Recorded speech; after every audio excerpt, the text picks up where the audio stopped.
Puspusan na po ang paghahanda para sa pista ng Poong Nazareno sa Miyerkules. At dahil milyong-milyong deboto na naman ang inaasahang daragsa sa pista, ngayon pa lang ay ikinakasa na ang mahigpit na seguridad.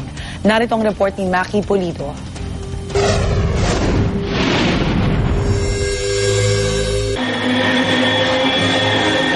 Isa sa mga pinakaaabangan ng mga deboto ang mismong paglalabas ng Poong Nazareno mula sa simbahan ng Quiapo. Pagkakataon para maunang makalapit sa poon, mahaplos ito o mapahira ng panyo at para sa ilan, makapwesto sa paghila sa lubid. Pero sa mga nakaraang taon, sinikreto na ang oras ng paglalabas sa Nazareno para di agad mapagkaguluhan. Gagawin daw muli ito ngayong 2013. Magsisimula ang pagdiriwang sa bisperas ng pista, 1:00 ng hapon sa January 8 ang schedule ng pahalik sa Nazareno sa Quirino Grandstand sa Maynila. 7:00 naman ng umaga sa January 9 ang traslasyon o prosesyon pabalik ng simbahan ng Quiapo.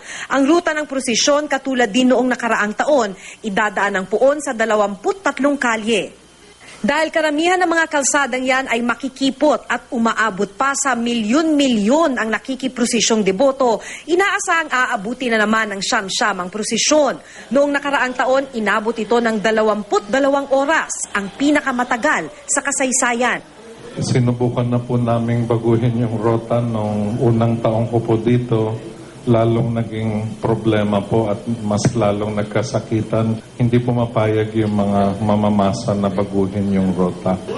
Kabilang sa nagpabagal noon ng usad ng prosesyon ang na-flat na gulong ng andas, kaya ngayong taon ay papalitan na ito ng mga solid tire. Pagdating naman sa seguridad, 3,000 pulis ang ide-deploy sa mismong pista.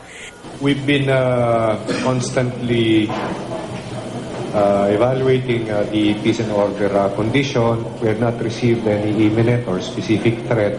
Kaugnay niyan ay sinimulan ng isetap ang command center na ito sa isang opisina ng Quiapo Church kung saan may bagong computer software na magmomonitor ng prosesyon.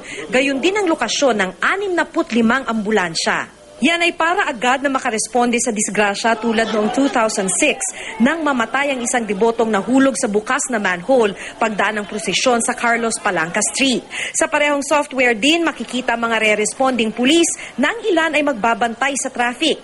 Daragdagan din ang mga handheld radio na magagamit kung muling tatanggalin ang cellphone signal sa lugar sakaling may banta ng terorismo. Para sa unang balita, Maki Pulido reporting.